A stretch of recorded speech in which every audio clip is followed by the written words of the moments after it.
I now have the honor of introducing to you for his State Officer Spotlight speech, your 2015-2016 State 4-H Secretary Treasurer, Cooper McAuley.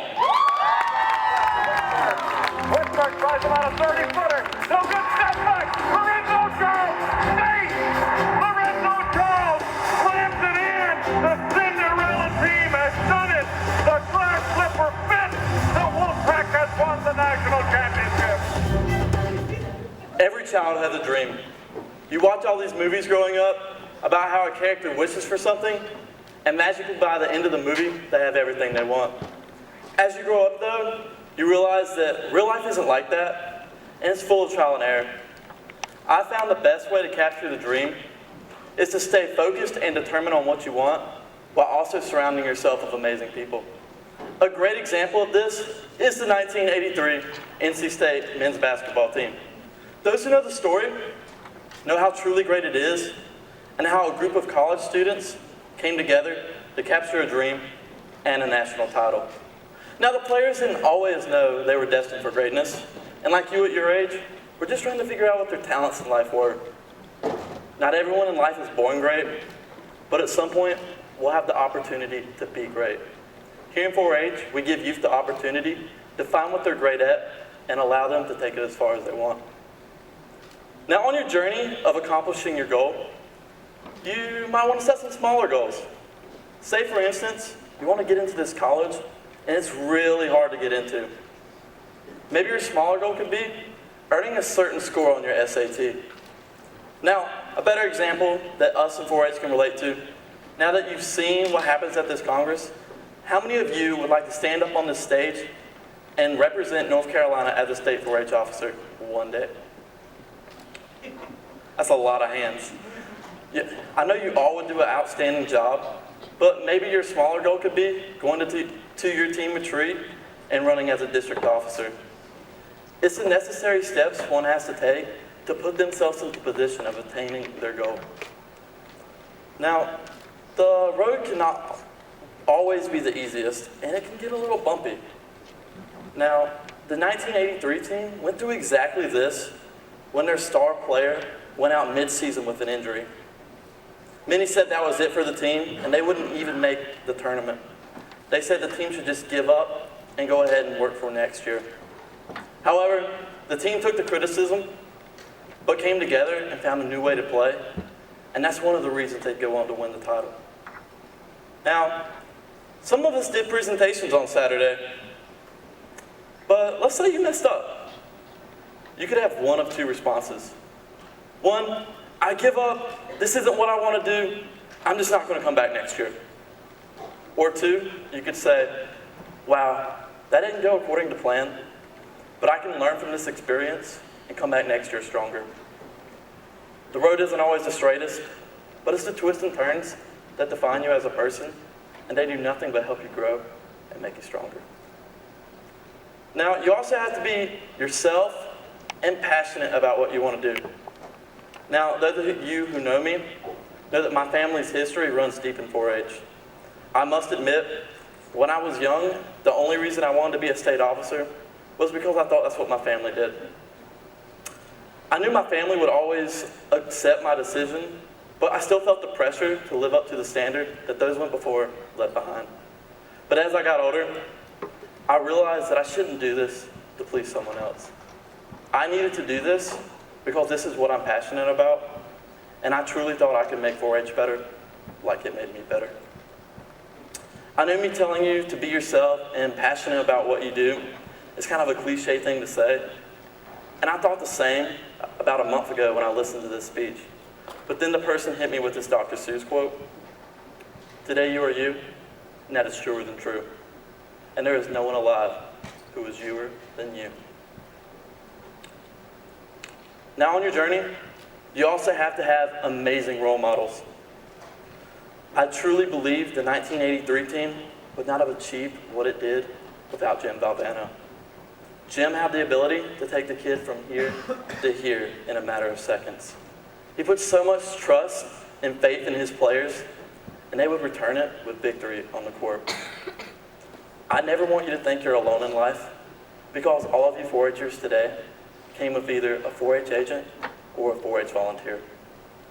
These people are older than you and have nothing but knowledge and experience to give.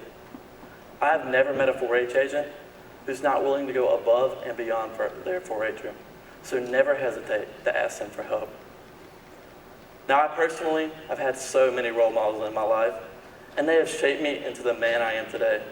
So if you have any problems with that, talk to them. They're not me. They're right there. But my journey in 4-H started with some of those twists and turns. For the first many years, I didn't even have a 4-H agent. But luckily, I had those amazing 4-H volunteers, like Miss Nancy Furr, who would drive me to my first several 4-H events.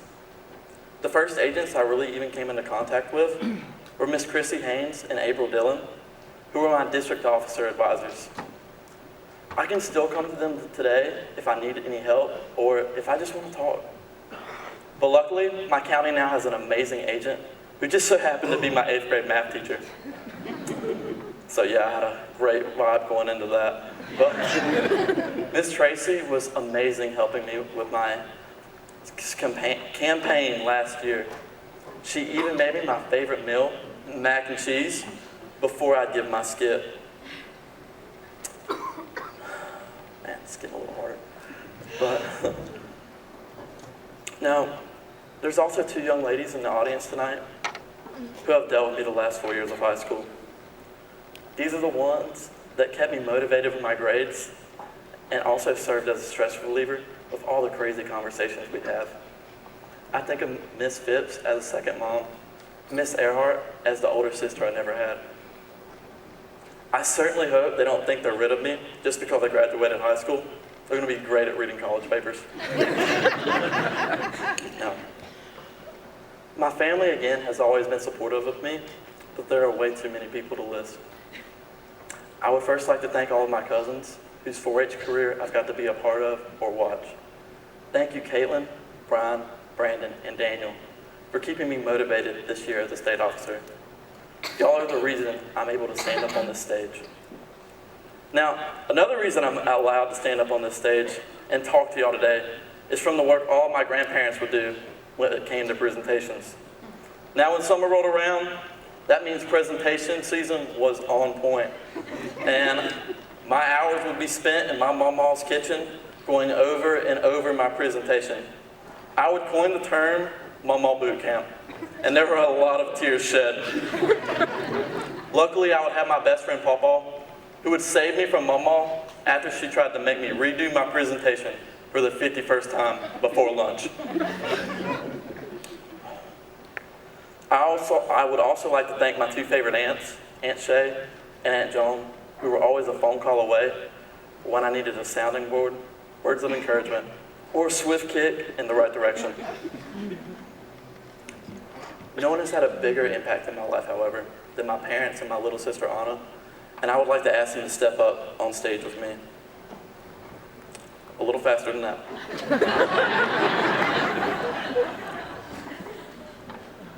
All right, y'all can listen to me as you walk, but Dad, you have always been my hero. And I cannot look at y'all. So, you've always been my hero, and I've always wanted to grow up to be exactly like you. You served North Carolina 4-H as a state officer. Yeah, that's 4-H back then, right?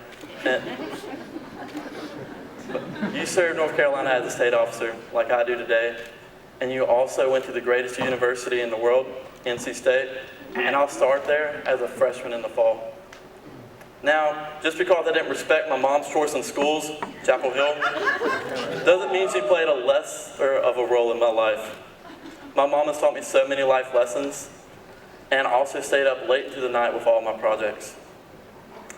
We did like to argue though, but I truly think that's because we're the same person at heart, and there's not another person in the world I'd rather be like.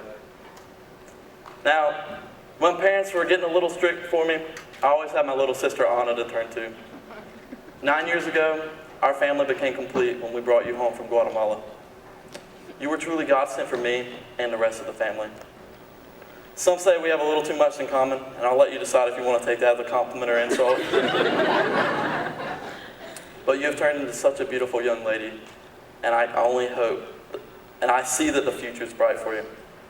I would like to present this plaque to y'all on behalf of myself and the rest of North Carolina 4-H, thanking you for the support throughout my life, and also especially this year. So there y'all go. It's pretty, ain't it?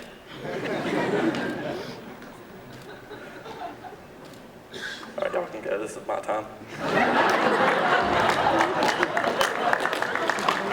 right. There's two things I'd like to leave y'all with today. One, to always surround yourself with great people. This year's state officer team has easily been the best team I've been a part of. Thank you, Luke, for dealing with my snoring as a roommate this year. Killian, with all your crazy stories about your dog. Grace, for entertaining us with your singing. And also, sewing on my button about 2 minutes ago backstage when it fell off and I had a mini panic attack. Y'all have meant so much to me this year, and I could not ask for a better officer team. Thank you to the North Carolina State 4-H staff who have made this year possible. Y'all do not get enough credit for the work you do. The second thing I'd like to leave y'all with is to never give up on your dream. As long as you stay focused and determined on what you want, anything in life is possible. So in the great words of Jim Valvano, never give up, don't ever give up.